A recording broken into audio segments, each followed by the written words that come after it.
வந்து இப்போது கருவேப்பிலை மிளகு பிரட்டல் அப்படின்னு சொல்லிட்டு ஆட்டுக்கறி ஒரு 1/2 கிலோ எடுத்து அது நல்லா உப்பு மஞ்சத்தூள் அதுக்கப்புறமா வந்து கொஞ்சோண்டு வந்து அதில் இஞ்சி பூண்டு பேஸ்ட்டு மிளகா பொடி தனியா பொடி இதெல்லாம் போட்டு வேக வச்சுட்டேன். ஒரு 6 விசில் விட்டு எடுத்திருக்கேன். அதுக்கப்புறமா ஒரு வானல் வச்சு அதில் நல்லெண்ணெய் ஒரு குழிக்கரண்டி, அதுக்கப்புறமா எஸ்விஎஸ் ஆயில் நிலக்கடலை எண்ணெய் அப்படின்னு அது கொஞ்சம் ஊற்றிட்டு இப்போ வந்து நல்லா காயட்டும்.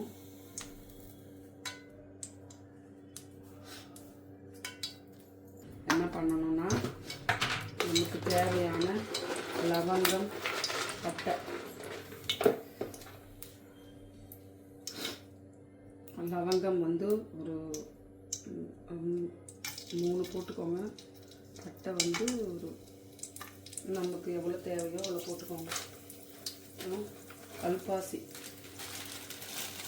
சும்மா வாசனைக்காக தான் போடுறது போட்டுட்டேன். அதுக்கப்புறமா கருவேப்பிலை ஒரு கொத்து,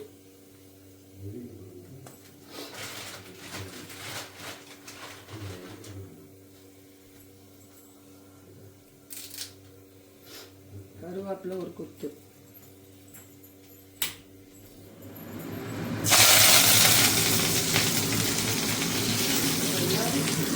இதெல்லாம் வெங்காயம் கொஞ்சமாக போட்டுருக்கேன். ஒரு மீடியம் சைஸ் வெங்காயத்தில் பாதி குட்டி குட்டி பீஸாக நறுக்கி அதில் போட்டேன். அது நல்லா கொஞ்சம் ஃப்ரை ஆகட்டும்.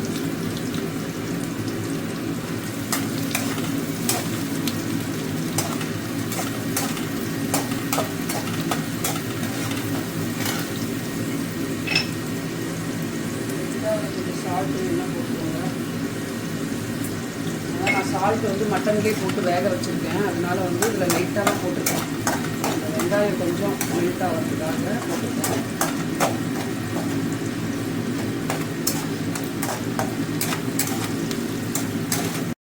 கொஞ்சம் கீ சேர்த்துக்கோங்க. இருந்தால் ஆப்ஷனல் தான் இருக்குது, போடணும்னு அவசியம் இல்லை. நான் வந்து போட்டால் நல்லாயிருக்கும் டேஸ்ட்டுக்காக நான் போடுறேன்.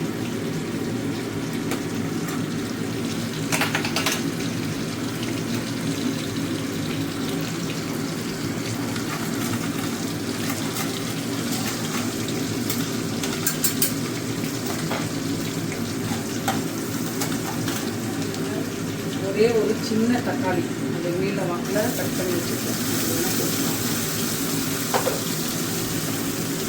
ஒரு பச்சை மிளகா கீரி போட்டுக்கோங்க. நான் ஆல்ரெடி பச்சை மிளகாலாம் கிரைண்ட் பண்ணி வச்சுருக்கேன். நான் சொல்கிறேன் இப்போதைக்கு ஒரு பச்சை மிளகா போட்டுக்கோங்க.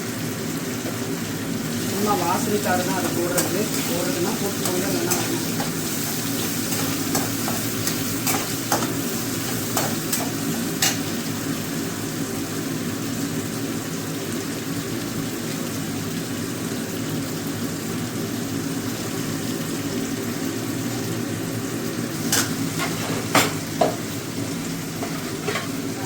மட்டன் வேக வச்சுருக்கேன்.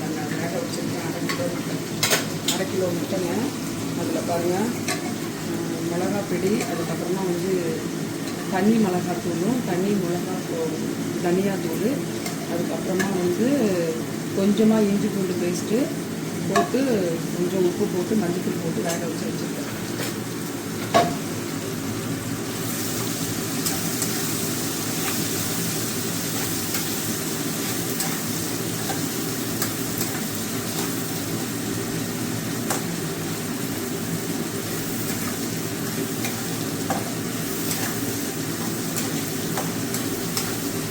ஆயிடுச்சு. இப்போ வந்து நான் இந்த மசாலா வந்து அதில் சேர்க்குறேன். இதில் என்ன போட்டிருக்கேன்னா ஒரு தக்காளி, ஒரு சின்ன மீடியம் சைஸ் வெங்காயம், 2 பச்சை மிளகா போட்டிருக்கேன். கருவேப்பிலை வந்து இது கருவேப்பிலை நம்ம மெயின் இன்க்ரீடியன்ஸ் அப்படிங்கிறதுனால கருவேப்பிலையும் மிளகு 2 ஸ்பூன் போட்டிருக்கேன். சீரகம் வந்து 1 ஸ்பூன் போட்டிருக்கேன். ஸ்பூனில் அந்த இந்த நம்ம டீஸ்பூன் இருக்குல்ல அந்த ஸ்பூனில் நான் போட்டிருக்கேன். அளவு நீங்கள் எவ்வளோ மட்டன் எடுக்கிறீங்களோ அது தகுந்த மாதிரி இதில் போட்டுக்கோங்க. பட்டு இது வந்து இதில் போட்டிருக்கேன். நல்லா மெல்ட் ஆகும், நல்லா கொஞ்சம் நிறைய மெல்ட் ஆகும். அதனால் இது பச்சையாகவே இருக்கும். ஏன்னா நம்ம வந்து எதையுமே வதக்கலை, பச்சையாக தான் அரைச்சிருக்கோம். அப்புறம் இதை வந்து இதில் போட்டு நல்லா மெல்ட் ஆகும். நல்லா வந்து அது அந்த பச்சை வாசனை போகிற வரைக்கும் நல்லா நம்ம டைமும் கொடுத்து வதக்கி தான் ஆகணும். இல்லைன்னா சாப்பிட முடியாது. நீங்கள் கரெக்டலாகவும் பண்ணிக்கலாம், இல்லை வந்து நம்ம சாதத்தில் போட்டு பிசைஞ்சு சாப்பிட்ற மாதிரியும் நீங்கள் வச்சுக்கலாம். எல்லாத்துக்குமே யூஸ் ஆகும். இது காலையில் அவசரமாக நம்ம ஒரு வேலைக்கு போகிறோம்னா அந்த விட்டு நம்ம பண்ணிட்டு இருக்க முடியாது. அதனால் இதை ஒன்று செஞ்சுட்டு ஓடி போகிறதுக்கு ஈஸியாக இருக்கும். இட்லி தோசை எல்லாத்துக்குமே சாப்பிட்டுக்கலாம், சாதத்துக்கு கூட சாப்பிட்டுக்கலாம். எல்லாமே சாதத்துக்காக தான் நான் மெயினாகவே பண்ணுறேன். நான் வந்து கொஞ்சம் ரசம் வச்சுருக்கேன். எதுனா பச்சை பயிறு வேக வச்சு அதை தாளிச்சிட்டு அந்த தண்ணி எடுத்து நான் கொஞ்சமாக ரசம் வச்சுருக்கேன். தக்காளி எல்லாத்தையும் இதுக்கெல்லாம் போட்டு அதனால் நான் இது வைக்கிறேன். இது நல்லாயிருக்கும். இந்த அரோமா நம்மளோட அந்த கருவேப்பிலையும் இந்த மிளகு சீரகமும் சேர்ந்தால் எவ்வளோ வாசனை வரும்னு தெரியும் உங்களுக்கு. ஸோ அந்த வாசனை ரொம்ப சூப்பராக இருக்குது.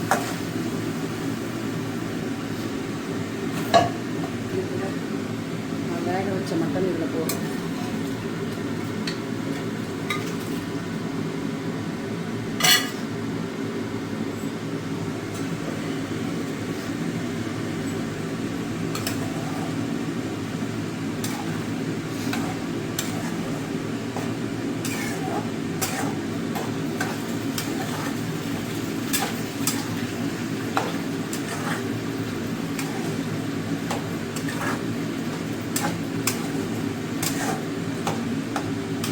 வந்து ஊர்லேருந்து வாங்கிட்டு வந்த மட்டன், அதனால உங்களுக்கு அப்படியே பீஸ் பீஸாக தெரியும்.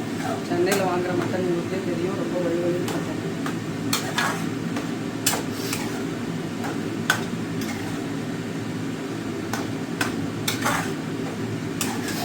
பாருங்க எப்படி இருக்குன்னு. எல்லாத்தையும் சேர்ந்து வதக்கின உடனே அந்த எண்ணெய், அந்த நெய், நம்ம போட்ட நெய் டீ எல்லாத்தையும் போட்டு பிரிஞ்சு கடகடன்னு ஒரு மாதிரி நின்றுது பாருங்க. ரொம்ப நல்லாயிருக்கும். இதே மாதிரி செஞ்சு நீங்கள் ஒரு ரசம் வச்சுட்டு சாதம் வச்சுட்டிங்கன்னா இங்கே பாருங்கள், இது பார்க்கறதுக்கு கம்மியாக இருக்கிற மாதிரி தான் இருக்கும். ஒரு ஸ்பூன் வச்சுக்கினாலே அவ்வளோ சாப்பாடு சாப்பிட்றலாம். சூடு சாப்பாடு அவ்வளோ டேஸ்ட்டாக இருக்கும். இது மாதிரி நீங்களும் பண்ணி சாப்பிட்டுட்டு கமெண்ட் பண்ணுங்கள்.